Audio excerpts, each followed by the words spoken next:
We are afraid to enforce our laws. That is the simple truth. Take a look over in the UK. Thousands of little girls have been abused, drugged, raped, even beaten, and that includes preteen girls. They're mostly white girls who are of sexual interest to their abusers. The vast majority of the abusers are from the Middle East, mostly Pakistan. One of the victims said the police tried to hide information from her so that she wouldn't take her abuse story to the press. The police officers were afraid about what might happen to them if this news got out. One of the girls got pregnant from the sexual abuse twice. She had 2 abortions of these rapist babies. Imagine what it's like to be a young girl in an abortion clinic for the second time in the waiting room, tile floors, writing out paperwork with a rape baby inside you, needing to remove it again. And some of these little girls are simply dead now. The police were afraid. They were afraid to confront this issue because of the racial implications. If they come out and say white girls are getting raped by the bushel by Pakistanis, what could happen to them? The politicians in the UK who push for diversity, who push for replacing white people in their own country, might catch wind of their brazenness for speaking out against what's happening. They could get attacked. The media would crucify them for bringing up this problem. And even in the current climate of fear, where most of these men are not coming to justice at all, they've still managed to hand out hundreds of convictions. Although many of these convictions, the perpetrator is in and out of prison in just a couple of years, the fact that we're only hitting a few of these men, and we're still passing out hundreds of convictions, that should tell you a lot. But this problem isn't new. Flashback to over 20 years ago. Do you remember the Aberdeen sex scandal? This was the sort of late 90s, where black commanding officers were raping and abusing white women under their command here in the United States. To these black men, it was a game. It was a game about power over white people, and they inflicted it upon women.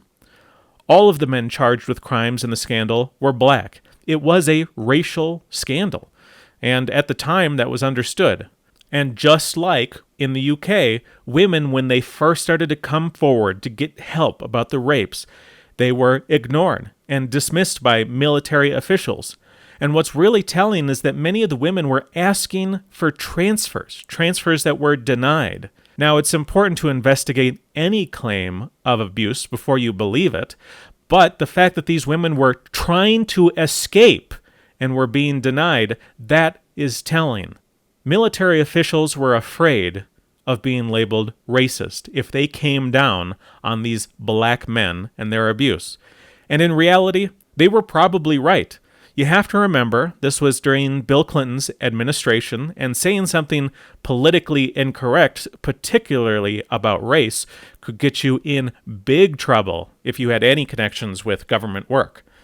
Some of the blacks charged with these crimes held high ranks that blacks didn't normally achieve or they had never achieved before. The interpretation is obvious. If the moment a black achieves a new level that blacks have never reached before, and you jump out and accuse them of raping white women, then it's obvious to the media you're an evil white racist who wants to keep blacks out of power. So here's a pro tip for blacks who are looking to commit crimes. Just wait till you achieve a level that blacks have never achieved before and you have a certain time of invincibility. After all, let's look at what the news was saying back around that issue. Right after the accusations came down and all of the accused rapists were black, the Congressional Black Caucus went straight to the National Security Committee and said, hey, you need to investigate this for race targeting. Obviously, a bunch of black men who rape white women aren't real offenders. They're victims of white men targeting them and pinning crimes on them. Democrat Elijah Cummings echoed that. He said that the rapes might be called into doubt if, quote, questions of the race targeting of African American males was not dealt with openly and honestly, end quote. So, we might just have to let these guys get away with rape if we don't acknowledge that they're probably just being targeted because they're black. Janice Grant, president of the local NAACP chapter, which presided over the Aberdeen area, said, quote, "I'm about justice and the violation of civil rights for those black soldiers," end quote. Now, she doesn't care about the civil rights of these white women because, well, she's not white. And her organization is not about equal treatment, it's about how blacks are treated. That's just how these organizations work. And keep in mind, a lot of these black men had wives. They are black rapists and adulterers, and the NAACP is very interested in their civil rights because they're black. The rest of the stuff doesn't matter. So it's easy to see that immediately after all these accusations came out, the pressure was huge because the men were black. So now we should be able to understand. If you were a military officer who had women making transfer requests or making accusations to try and get help from you, it would make you nervous because look at all the pressure that mounted. All that pressure could be on you if you were the whistleblower. If you decided to fight for the women being victimized, you could be taken down by powerful people for bringing this issue up at all. Democrat Elijah Cummings would tell everybody about how bad you are. The NAACP would talk about how you're violating civil rights. That's what would have happened. So why would you stick your neck out that far? And it's funny because when you read the Wikipedia page, you wouldn't even know race has anything to do with the Aberdeen sex scandal. Now, I'm sure maybe someday they'll write something on the Wikipedia page. It'll be very sympathetic to the blacks. It'll focus on maybe that there was also convictions for sexual misconduct that wasn't rape, right? Because there was consensual sex there too by some of these men. Now, that's still unacceptable because it's against military policy. And again, some of these men were married, so it was adultery. But, they'll make sure and they'll play that angle up. They'll downplay the rapes. They'll downplay the racial aspect if they ever decide to put it on there at all. So now when these crimes in Aberdeen finally did come to light and they needed to be dealt with, then you would say, okay, well, now we can actually deal with it honestly, right? Well, no. The pressure is still on. The pressure just shifts. Once the pressure moves off the whistleblowers, then the pressure goes on to the judges and the officials who are handling this, and this was almost all handled just within the military itself. Delmar Simpson, he was convicted of over 45 offenses. 18 of those offenses were rapes. Now imagine, you go out and you commit 18 rapes, even ignoring the other offenses. How long do you think you might get sentenced to for 18 rapes? Because he got 25 years. That's hardly more than a year per rape. And this was sentenced 22 years ago. He may already be out on good behavior. Now, I couldn't find any follow-up stories on him, so I don't know if he is out, but he certainly could be. Staff Sergeant Vernal Robinson Jr., he committed 19 acts of abuse, 5 different women under his command, 6 months in prison. Captain Derek Robertson, rape, anal rape, adultery, he was one of these married guys going around raping, obstruction of justice as well. He got 1 year in prison. Clearly, there was a lot of political pressure to make sure that these guys weren't punished too hard for their rapes. And that's just 3 of the 12 total. Others were given light sentences. Some of them didn't even go to trial. They were just allowed to resign from the military and avoid a court-martial that way. Some of them got demoted or had their charges dropped and were acquitted. Gene McKinney, he had 6 different women accusing him, and Slick Gene got out scot-free other than a demotion. And you know what? Even when he did get a demotion, he still got retirement pay, and his retirement pay was on his previous rank, not the rank he got demoted to. But it's not just Bill Clinton and his administration that can come down on you for bringing non-whites to justice. Here's a reality of our current situation in the United States. When we measure deadly force used against black citizens by police officers, it drops when they have a black mayor over them, these police officers. The reality is simple. Most races are willing to stand up for one another, right or wrong. If you're a police officer facing down a black criminal and there's a black mayor over your shoulder on the same team, you might get in hot water even for perfectly legitimate actions. A vindictive mayor is a big risk. Now, a vindictive mayor is not your only potential risk. Take a look at this guy. This guy threatened to burn down the mayor's house because he didn't fire a police officer who killed a black man. Instead of turning his anger at the mayor, he could have turned it towards the officer and the officer's family. And the police officers on the ground know this. This reality weighs heavily on the mind of police.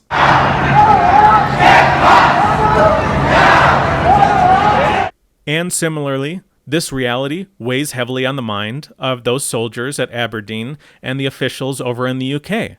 You have to think about what could happen to you if you make the wrong move racially. Now let's look at some statistics around police and cops today in the United States. Blacks make up a large percentage of cop killers, right? They're about 13% of the population. They make up 40% of cop killers. When you look at the neurophysiological reactions of police while they're in simulators, they do have a greater involuntary threat response when faced with a black. Now that makes sense if you're a cop. Blacks are significantly more likely to kill you, so an involuntary threat response being larger makes sense. And this is where your sort of anti-white and your liberals will jump in. They'll say, see, police are so evil. They have bias against blacks, right? Yet at the same time, these same tests show us that police are slower to shoot blacks than whites. They hesitate when it's time to decide whether they're going to shoot or not if the person is black. The police also mistakenly shoot whites more often than blacks in the same testing. One of the scientists who conducted the study I'm talking about said, quote, "We found that officers were slightly more than 3 times less likely to shoot unarmed black suspects than unarmed white suspects." End quote. That's 3 times less likely. That's crazy. These cops are facing down potentially dangerous people every day. Black people are a bigger danger to them, to the police officers, than non-blacks, but these officers are so terrified what might happen to them if they mishandle a black that they end up treating them extra gently. They don't shoot blacks in the situations that they would shoot whites, and they always hesitate when it comes to shooting a black. So you have Dr. David Klinger. He's performed interviews with police officers after shootings. And in one interview with a cop, the officer told Klinger about a story. And in this story, a black man shoots at him and his partner. He runs off, and then he's walking towards innocent bystanders with his rifle, right? The black man is walking towards innocent people with his rifle. And the officer is shouting out to the black guy. He's telling him to put his gun down. He's telling him that he would shoot him in the back if he doesn't stop. He told him over and over. And the officer said to Dr. Klinger in the interview, quote, "The whole time I was telling him I was going to shoot him, I was thinking, they'll crucify me in the news tomorrow if I shoot this black guy in the back. That's all it was going to be. White cop shoots black man in the back." End quote. So think about that. There is a black man walking towards innocent people who has taken shots at police with his rifle, and in the mind of the police officer, he's thinking what might happen to him if he does what needs to be done. Now, luckily, the black man dropped his rifle. But again, the cop hesitated. The cop hesitated when this black man could have killed or hurt people.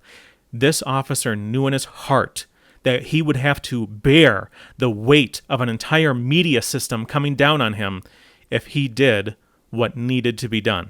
And keep in mind, I'm sure no police officer would want to admit to thinking this, because it would just be a terrible thing to admit. But I guarantee you at least some have thought about it. If there was a black man walking towards innocent people with a rifle, and you didn't want a media system to turn on you and attempt to crush you and your family, there is an option. And it's not a nice option, but it's simple. Just let that black man kill a few people first. If he's going towards that group of innocent people, and you shoot him in the back before he does anything, you're done. But if he kills a few people first, then the media won't crush you for what you've done. They might still criticize you, but they won't try and crush you. Now, that officer did tell Dr. Klinger that later he did have to kill someone. After killing the guy, he thought to himself, quote, "Thank God it was a white guy," end quote. He had to kill a white guy in a bad situation. But because he was white, he knew he wouldn't be crushed under a media system. Not everyone would turn his back on him as they would if it was a black guy in the exact same situation. And look at the political landscape now. Look at all the protests. Look at all the angry people, particularly men. Men feel crushed by this media system. Men want to protect women. Men want to protect the societies they've built up. And men feel crushed under the weight of the future they see. It's a terrible future, but it is good to see more and more women standing up with us in the movement against all of this. And it's really important because women provide men the courage to take on these giant media systems. If we all lived separate, black cops could enforce laws in a black community, laws that would be voted for by black people or created by black representatives. Same deal with whites. White cops enforce laws in white communities, laws voted for by white people, created by white representatives. Cops, if they saw a person walk towards innocent people with his rifle out, ready to do something terrible, they could focus more on just simply protecting those people without the concerns of performing a racially incorrect action, right? Racial separation would be a boon for everyone. We waste an incredible amount of time, money, and heartache over this forced diversity program. If you want more about how diversity harms everyone, I talk about a number of organizations that exist just to deal with the negative consequences of diversity in my video, Diversity is a Joke, which I've linked in the cards. It's such a huge waste of time. The reason I talk about things like this is to put it in perspective.